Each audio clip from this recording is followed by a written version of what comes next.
Shemai, Imogen. It's such a pleasure to be talking to you. I have a few questions for you, and the very first question is, how did poetry start for you, and do you remember your first poem? Yeah, so I was very close to my grandfather. He was very, very complicated man, but he loved poetry. He didn't write poetry, but he loved poetry. And he always wanted to inspire me and my twin sister with a love for art and literature. And he read me When You Were Old by W.B. Yeats. And I was so young, like I must have been like 9, 8 maybe.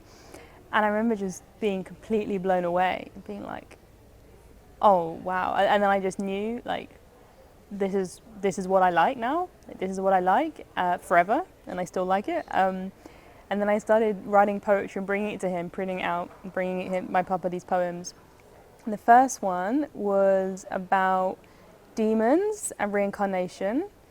And the second one I still have a copy of, and this was called Jude. And it was this like epic love story where somebody dies and then the person swears to love them and says something like, whatever face I hold at the altar, it will be the face I wept over at the marble grave, or something really dramatic. And I was 12, so clearly had some big ideas. But yeah, no, they were my first two poems after Yeats. And then I think it really taught me that having somebody to support you, to encourage you when you're a young person, that's like the most important thing. And I really want to do that for people as well. Help young people access poetry. Otherwise, how are they ever going to know about poetry, right? So, umbilical. I want to devastate you. Think it would do you some good. The trick is knowing how your belly button feels. Press against it with your nail at the back. Scrape against the skin. You were once connected to your mother, whoever she was, whoever she is. You once floated and didn't use your lungs to breathe. Where is she now, your mother? Do you ever lie in the bath and try to forget your name? There's a reason they call it waters breaking. A reason people like to float on their backs and pretend they're -0 years of age. Did your mother prefer your potential to the woman you became? If she could, would she take you back inside herself? Would you go?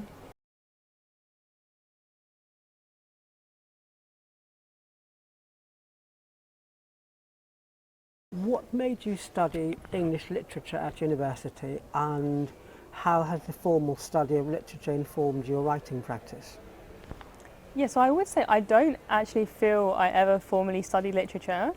So I did history, philosophy and English in my A-levels. My grade-wise, I did much better in history and philosophy than English. But I just liked English and I thought, okay.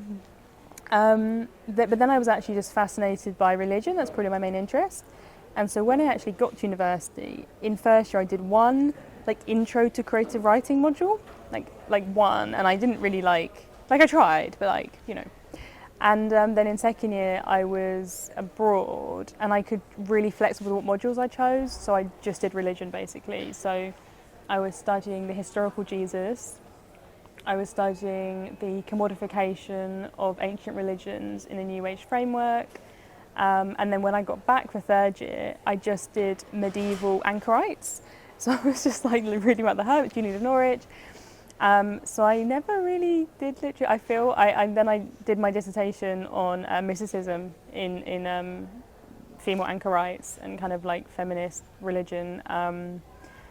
So I think I chose English because I like it. But then I was really pursuing my interest in the time in mysticism and religion. So even though I don't think I've ever studied like how to write a poem or like how to write, but I think what I did do was really deeply explore the themes that I then write about, right? So really deeply explore what inspires me, what continues to inspire me, especially, God and also the feminist history of religious literature as well. I think it's been a big inspiration. But yeah, I never formally studied how to write a poem yet. Maybe I will, but... Well, it doesn't seem to have stopped you from winning the national poetry competition, so perhaps... I feel like I started this when I was like 10, and I'm 26 now, so I just feel I've been, even though I never formally studied it, you learn by practicing, right? And I've now been doing this like for 16 years, like obsessively. So I'm like, I hope I would have got somewhere in that time. Dormitory. I had a room to myself, like all the exchange students.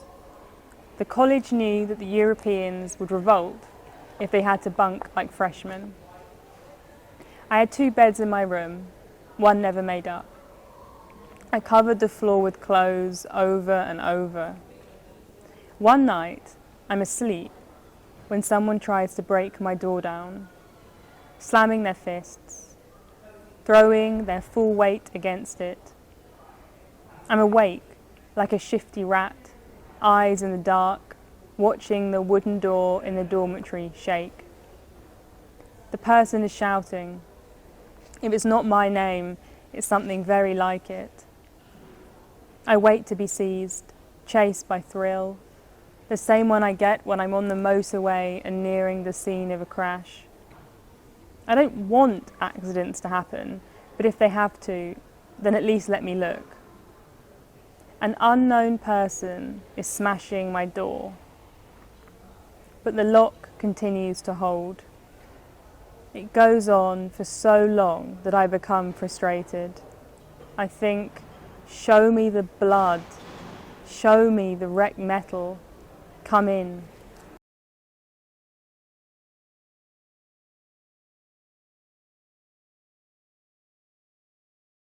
Your national poetry competition winning startling poem, The Time I Was Mugged in New York, had been described by the judges as an extraordinary and thought-provoking poem, whose paradoxical lyricism in the account of an abduction demands reading and rereading. Was the process for writing this poem any different to how you normally write? Yeah, so what's really interesting about that poem, I think, is that I redrafted it so much. Some of my poems will literally take me 10 minutes and I'm like done. And then some of them will take me... I've got this one poem I'm working on and it's been like 8 years now. And it's not even that long, it's just like a page long and I'm like still not done with it. So, but the time I was in New York City, I don't know how long it took me to draft. Maybe a year, maybe like 9 months. But I would say I tend to have much shorter drafting periods than that. And although it's not my longest, it was still pretty long. Because I felt there was something about the memory itself, obviously being an autobiographical story, unlike a lot of my work, which isn't, but this one was, that I was trying to get closer and closer to the memory, right? I was trying to get closer. What was this like? What was this like for me, and how am I feeling about it? And so I think it started off as therapy, right? And then it kind of became a poem. And I think there was something about that constant redrafting, trying to access a memory from years ago, just constantly going back to that place, that ended up with that poem being the way it was. Somebody contacted me the other day about it, actually. People have been very kind and nice about this poem. He messaged me and he said, I love your poem. After I read it, I found myself thinking about it 2 weeks later, as if it was a memory that I'd had and forgotten. And I was like, ooh, what a nice compliment. Because there's something about the redrafting of it, that's kind of how memory works, isn't it? Like we think about our memories, again and again. We think, we dream again and again. And I hope that was reflected, and I think that has been reflected in the way that it turned out. Message. Sometimes we're insects, communicating with each other from opposite ends of a vast yellow field, rubbing our wings, tapping our feet, vibrating in the air. I picture us as tiny creatures rummaging in the tall grass. I know that there's someone out there of my kind, though it has been many years, and our acquaintance will never be renewed. Yet you were still in my life. Faith without sight, love without words.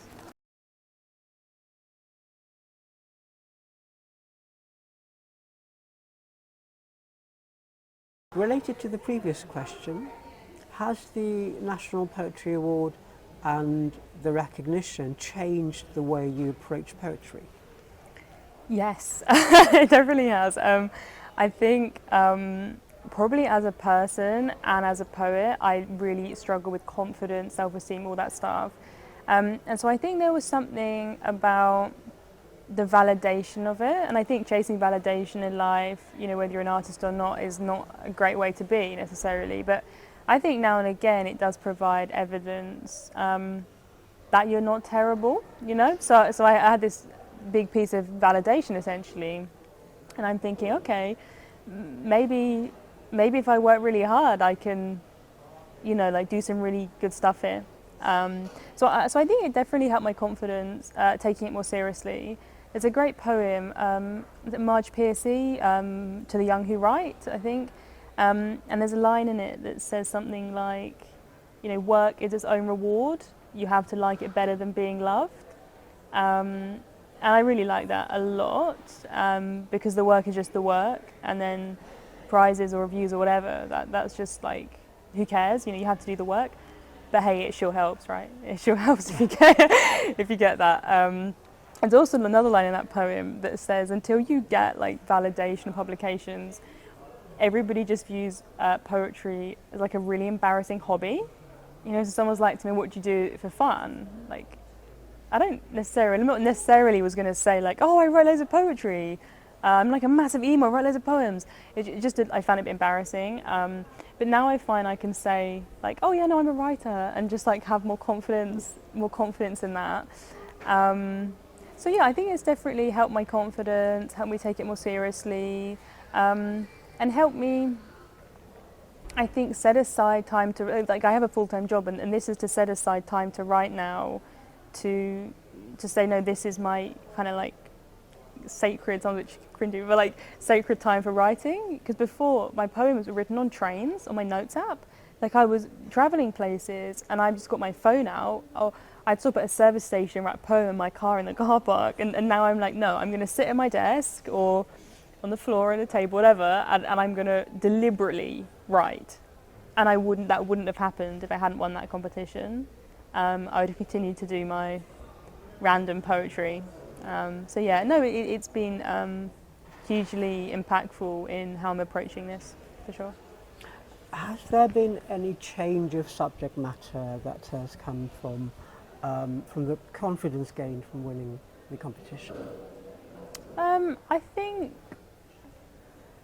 I don't know, I think there's been something of learning a little bit more about what people are liking to read from me. So I had, we've got a lot of messages about the New York City poem, and I got so many messages about the message poem, about the insects loving each other from afar and stuff. And I think there's something about that the themes, what are people liking to read? And I think sometimes when my poems are at their most personal, somehow people can sense that. Somehow they can sense this is somebody who's writing about something very authentic, very real, very genuine, and they're pouring themselves into the poem. So I think it's kind of changed the subject matter in that I'm aware of what people like to read about, because a lot of my stuff, not stuff that's published, is quite conceptual. I'm really interested in religion and philosophy, and a lot of more abstract things. And I don't necessarily think that's the vibe. Maybe one day it will be for me, I don't know. But at the moment, I'm keeping it quite personal. One person actually said that my poetry was very self-involved. But I was like, I don't know. I feel like at the moment that's intentional. I feel like what I'm doing is very intentionally introspective. So yeah, I think it changed the subject matter because I kind of am responding to the feedback of what is actually working for me right now, which is the personal stuff. Wildfire. Last week's wildfire burned the woods. Through the rain, I can see its absence. Pillars of smoke bulldoze for days, like a Kool-Aid cult's gates to the afterlife. We killed the lights at bedtime, blitz. Windows thrown open in the heat wave to scout the breeze. Instead, our rooms held the sound of fire hoses on the hills. Above the city is a new planet where nothing grows, its borders demarcated by singed gold. Pine trees are looming like Stonehenge sarcens around an altar, or like a fairy circle, which is a prettier notion and reminds me of the old stories of my country. But when I step inside, there is no other world or other self.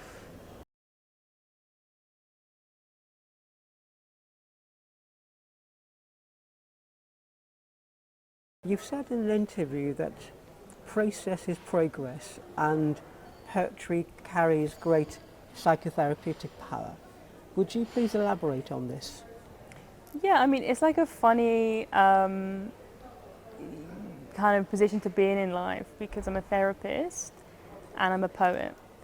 And both of those, they're a lifestyle choice.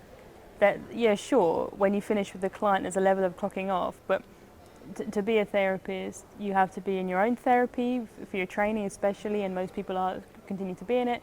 You have to be in supervision. You are normally also in peer supervision.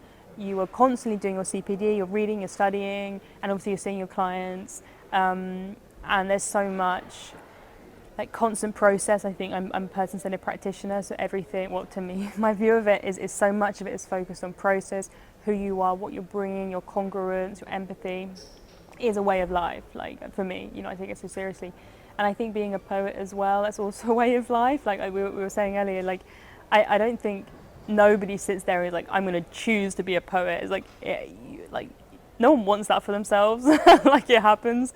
And I think that's also a way of life. And I think most therapy and poetry to me are I don't want to combine them necessarily, but I think they're very similar in a way, because they're both about motion, life being motion, moving forward.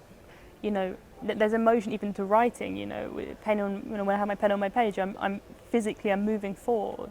And then in therapy and talking therapy that I practice, there's something about I can sit there with somebody, and we can talk about their life, and then they find over a period of time that huge changes are occurring in their life, huge movements are happening internally and externally through the talking, right? And I also talk about journaling with clients as well, and journaling. And so I think there's something very psychotherapeutic about poetry, because it's an inner motion that becomes an outward motion, and it's a movement through the realms of our experiences, our memories, our dreams, our thoughts, everything. It's all moving, literally moving on the page. And so I think there's something about that is very therapeutic. And in terms of what did I say? The process is progress. That's kind of one of the fundamental beliefs to me about talking therapy. Is it to process something is its own kind of progress, and that actually sitting there and saying I want to, like, I'm not a life coach, right? Someone's sitting there and saying I want to achieve this in life. It's like, okay, great, but how do we get there? And sometimes how we get there is not directly. How we get there is sometimes processing things. And then those changes are occurring organically. And I find that in poetry as well. There's a holistic element to both practices. And I'm very, very passionate about both of them, as you can tell. This is I Never Thought That It Would Be Like This, which was commended in the Where Poets competition. When I thought about your death, I imagined the going away part of it, not the dying, like packing before a trip. I knew that one day I would wave you off as you wheeled your case down the drive, but I never prepared for you taking down the paintings, polishing off perishables, not buying more. What I expected, your house in its childhood sameness, green carpet, piano against the wall, one morning getting the call to say you'd upped and left. not full boxes and jumping when I hear an engine. What comes after the preparation? You going away, which I've imagined, then you staying gone, which I haven't.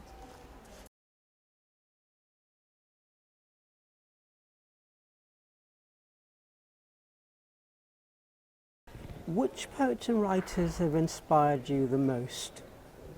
Yeah, so Yeats, the OG, my first poet. So I have a very, like, you know when someone has like a well-used paperback? I mean, this thing is like waterlogged, like ripped, yellow, like it was very well-used paperback of collected poems of Yeats on my bedside table. And that travelled with me to County Sligo. So I forced my husband to, I didn't drive at the time, and I forced him to like drive me around County Sligo, going to all the Yeats sites. And I got to like read the poems by Glenn Carr. It was like the coolest thing. And so I'd say Yeats, biggest inspiration, my first poet I ever, encountered. And now those poems just live so deeply in me. They're just like, they are me. And the other one is Rilke, which is funny. I don't speak German, right? So it's all in translation. But I have like these bilingual editions, so I can follow I do have that. Yeah. Yeah, I think I don't really like to buy translated poetry unless it's parallel texts, even Hebrew. I mean, I can't understand the alphabet, but I just like to see it. The only exception is Gilgamesh, because I don't think I'll be able to. I don't think they sell bilingual Gilgameshes. But yeah, so Rilke, Do We Know Elegies? Oh my God, just like the Panther, the piano, just his Book of Hours, all the God stuff. Oh my God, that line, "Our blood stays red longer than the roses." All the angels. I mean, Rilke, everything. And the animals know we're not at home in the interpreted world. Yeah. So Yeats, Rilke, and I think the Song of Songs, I'd say, is my favourite poem of all time. So I have like a lot of translations of that at home. I've got an illustrated version of it, which is pretty cool. The Block, Ariel and Chana Bloch translation is my favourite. That's my big thing, Song of Songs. And then Gilgamesh, I'd say, that's like my desert island book. Stephen Mitchell's Gilgamesh, I could spend my whole lifetime with. I don't think there's anything in that book, anything in life that isn't in that book. Like, it's everything, like its depiction also of love and grief, which is like the main theme of my own work, is no one will ever do it better than Gilgamesh. Nothing will ever be better than the way Gilgamesh depicts love and grief. Leonard Cohen, Book of Longing, I was doing that last night. Jane Hirschfield's Each Happiness Ring by Lions. Louise Gluck, of course. The Wild Iris, it's amazing. The Wild Iris, that collection, how thin, it's like this thin, right? And oh my God, like you don't, quality over quantity, right? I mean, how do you even describe it? Like, The Wild Iris, Jane Hirschfield. I also recently got into Diane Seuss with Frank sonnets, like the Seussian sonnet. So I'm like really into that at the moment. A lot of Christ stuff in there, a lot of Jesus and God stuff in there as well, which I like, obviously. So I'd say they're my biggest influences, and it's a mix also of, older stuff and contemporary. Obviously, Gilgamesh, the oldest you can get, right? And then contemporary things. And I don't like to just read contemporary or to just read old stuff. And I read a lot of translated poetry, like a lot. I don't want to mispronounce it. Anna Akhmatova. Yeah. So really got into her and just got a book recently. So I think I would say I'm a pretty eclectic and widely reading, poet in this sense. I read a lot more poetry than I write. And I have so many influences. Also the Bible. Yeah. Meditations on Intimacy, which was published in PN Review. It is, I must admit, a surprise to see you here. I thought the robin may have taken you, but your lungs are still wheezing. I used to walk down by the river, even when it got dark early in the winter. For all I know, you were one of the men I passed in the blackest December. Years fell forwards like drunk girls on pavements. We didn't catch a single one. Commonality is a form of intimacy, like being born in the same hospital or both loving brie. I feel closer to you than ever before. At opposite ends of a long dining table, the kind you see in stately homes, we shared our time apart like a meal.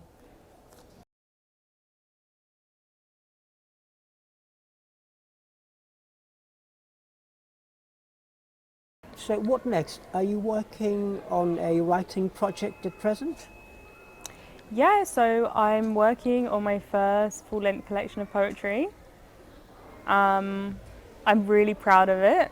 I love it. I reread it myself, which is a bit lame. Yeah, so that's kind of in development at the moment, which I'm really excited about. Then I also have like a second super secret writing project, which I'm very excited about. But I think sometimes for me, my ambitions are so high and like so intense, and I'm like, will I be able to pull this one off? But I think my thing in life is if you don't, like especially with art, right? If you don't try, like you're never going to know if you can do it or not. So the poetry collection, I think, is I'm hoping will, you know, happen and you can read it, and it, you know, I'm really proud of it.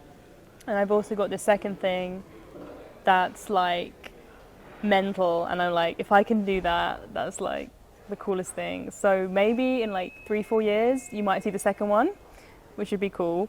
And I think longer term, I have a lot of projects that I'm working on creatively. One thing which I really want to do, and this is something I might do, you know, I always like think long term about these things, maybe like 5 years, 10 years even, is to do something intergenerationally in care homes with the elderly. What I would really like to do, and I've done this already for some people, is interview these people I knew, you know, talk in depth to older people about their lives, and then obviously with the, you know, with the permission, as a collaborative process, write poems about their life. Well, it was a beautiful experience when I managed to give this collection of poetry I'd written about someone to him, and he died the week later, and he managed to read it before he passed away, and it was so powerful for me, and hope I think for him as well, you know, to have that, because I think we're in a period of time in our society where the elderly, there's an issue with loneliness, an issue with isolation, breakdown of families. I take it so seriously, and I just think that using my poetry and my ambitions and my creative projects to challenge that, I think, is one of my life ambitions. So, yes, that is another writing project, long term, Yes. that I'd like to get involved in. Well, Imogen, Diolch yn fawr. Thank you very much for speaking to me. Yeah, thank you for having me.